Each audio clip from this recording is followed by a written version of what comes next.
할렐루야. 아멘. 오늘은 시편 34번째 시간입니다.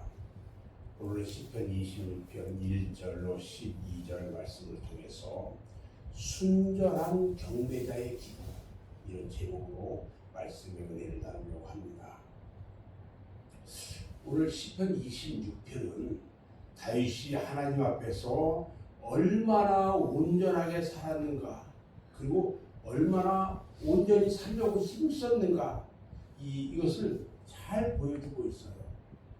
우리는 오늘 그 시편 말씀을 통해서 우리의 삶에 많은 교훈이 되었으면 좋겠어요. 사악하고 파렴치한 자들에게 둘러싸여서 인격적, 신체적 고통을 당하고 있던 그 당시 많이 힘들었어요. 근데 그때 하나님 앞에 간구하는 시예요. 오직 하나님 앞에서 완전하기를 힘쓰는 경건한 신앙인의 호소라는 거예요. 우리가 하나님 앞에 기도하기 전에 먼저 나 자신의 삶을 항상 살펴야 돼요. 그러니까 입으로는 좋은 이야기 하면서 내 삶은 술 엉터리 같은 삶을 살고 있다면 이것은 잘못된 거다 이거죠. 그래서 먼저 하나님 앞에 나 자신을 살펴봐야 된다. 자, 그러면 우리가 하나님 앞에서 어떠한 삶을 살아야 할까? 우리가 하나님 앞에서 우리는 어떠한 삶을 살아야 될까? 첫 번째로 하나님 앞에서 완전하게 살려고 힘써야 돼요. 다윗은 오늘 1절에서 자신이 기도하기 전에 먼저 자신의 완전함과 요동치 않고 주를 의지한 사실을 상기시켜요.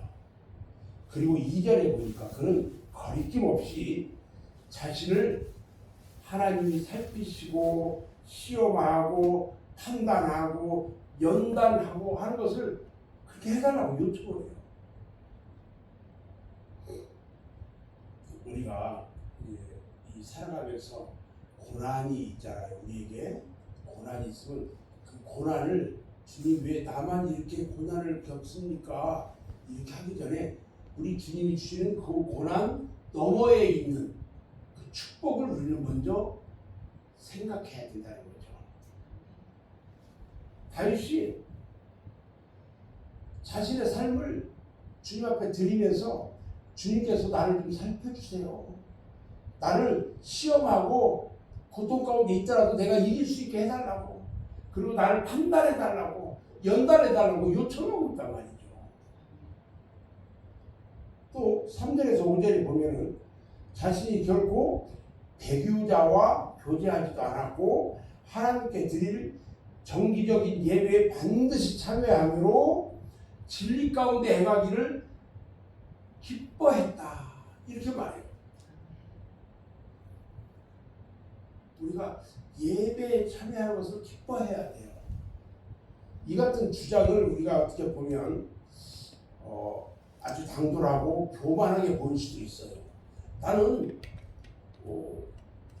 예배도 잘 참석하고 기도도 열심히 하고 주님의 율법에 잘 했습니다. 무슨 바리새인들처럼 이렇게 얘기하는 것처럼 교만하게 보일 수도 있는데, 사실 절대적 거룩하신 하나님 앞에 우리가 감히 의롭다고 할 인생이 있어요, 없어요? 없단 말이죠. 로마서 3장 10절에 보면은 거룩한 바 의인은 없나니 하나도 없다고 했어요.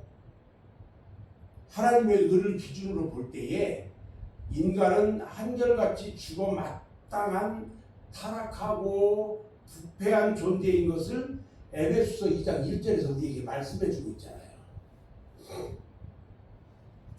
그런데 어찌 감히 이런 말을 할 수 있을까? 그것은요, 도덕적으로나 종교적으로 완전한 상태를 말하는 것은 아니다는 거죠.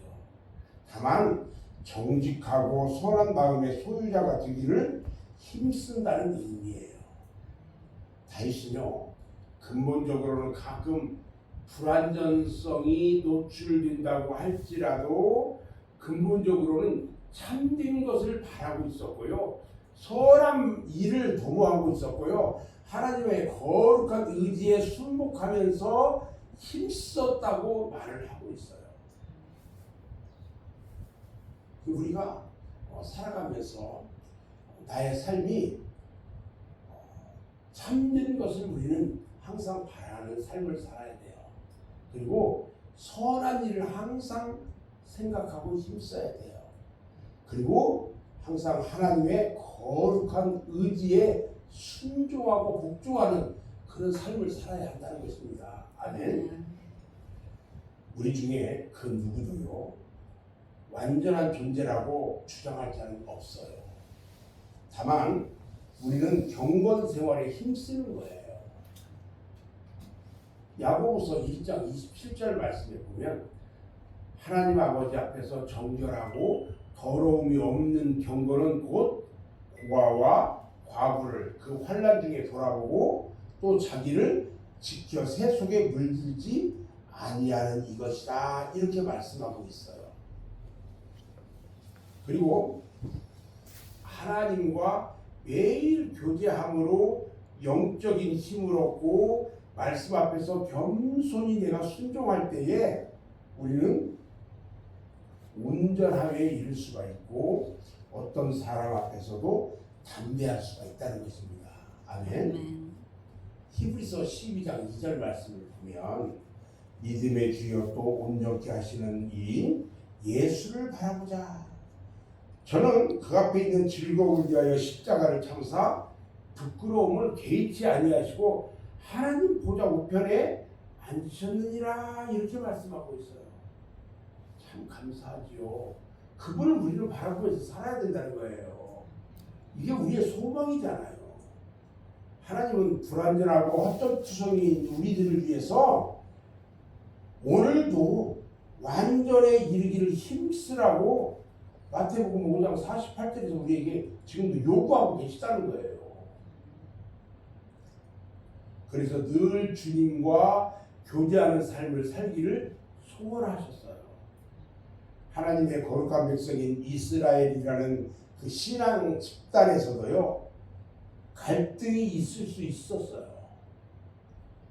하나님께서 싫어하시는 죄인들이 존재할 수 있다는 이야기라는 거죠. 우리 교회 안에도 다 선하고 주님 앞에 온전한 거룩한 자만 있느냐? 아니라는 거예요. 몸은 교회에 와 있는데 생각은 다른 생각하고 있어요. 그냥 사람들 눈치 때문에 안 올 수는 없으니까 교회는 나오는데 전혀 믿음도 없고 생각도 없고 목사님 여기서 설교하고 그러면 듣지도 않고 딴 생각하고 있다가 졸다가 그러고 가는 거예요. 그런 사람들이 있을 수 있다는 거예요. 아무리 훌륭한 신앙 공동체라고 할지라도 이 땅에 우리가 존재하고 있는 이 세상이 누구의 세상이에요? 마귀 사탄의 세상이란 말이죠. 이 땅에 존재하는 늘 죄성을 지닌 인간들의 모임이라는 거예요. 그래서 늘 우리에게는 뭐가 있어요? 다툼과 분쟁의 소지가 있다는 거예요. 우리가. 이와 같은 사실을 우리가 알 때에 아무리 성도들끼리 상처를 받고 어려움을 당한다고 할지라도 신앙 자체를 포기한다거나 부인하는 미련한 자리에 떨어지지는 않아야 된다는 거죠.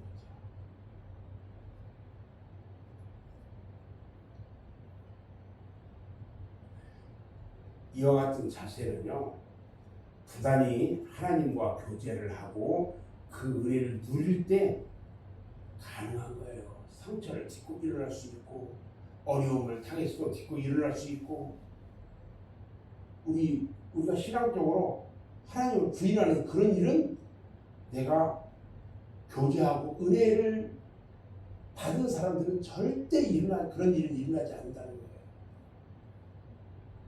하나님과 함께 살아가는 것이요, 이 세상의 어떤 즐거움보다 더 기쁨이고 행복인 거예요. 아멘. 주님과 교제하면서 주님께서 무엇을 가장 소원하시는지 그 뜻을 우리는 헤아려야 돼요. 왜냐하면 마태복음 7장 21절에 보면 나더러 주여 주여 하는 자마다 다 천국에 들어갈 것이 아니요 다만 하늘에 계신 내 아버지의 뜻대로 행하는 자라야 들어간다고 그랬잖아요. 여러분들의 삶은 어떤 삶입니까? 지금도 우리 하나님께서는요, 이 땅에 하나님의 나라가 온전히 이루어지기를 소원하시면서 지구를 움직이고 계셔요. 이 땅에 하나님 나라가 온전히 이루어지려면 지구의 역사는 종말을 구하고 말 거라는 거예요. 그래서 하나님의 스케줄과 역사는요, 복음을 따라서 도는 거예요. 우리는 복음과 함께 세상을 함께 역사하며 나가고 있는 거예요. 오늘도 어떻게 복음에 합당하게 내가 쓰임 받을 것인가, 이것을 놓고 이 아침에 기도하는 한 시간 되었으면 좋겠어요. 저는 이제 말씀을 마무리하는데, 과연 내가 하는 오늘 아침 이 기도는 하나님의 뜻에 합당한 기도를 하고 있는지 살펴봐야 돼요. 주님의 소원이 무엇인지를 헤아리고 그 뜻이 이루어지는데 쓰임받고 내가 희생되어지기를 정말 소원하고 있는지, 아니면 나의 욕심과 고집, 또 내 생각과 뜻이 관철되기를 바라고 있지는 않는지를 살펴봐야 돼요. 오늘 아침에 하나님의 간절한 소원과 뜻이 나의 기도를 통해서, 오늘 한 날을 통해서, 또 나를 통해서 온전히 이루어지기를 소원하는 기도가 올라가야 성공하는 기도가 되는 거예요. 바라옵기는 여러분의 간구가 하나님 앞에 상달되어서 다 응답받는 축복이 있기를 주님의 이름으로 축원합니다. 아멘. 기도하겠습니다.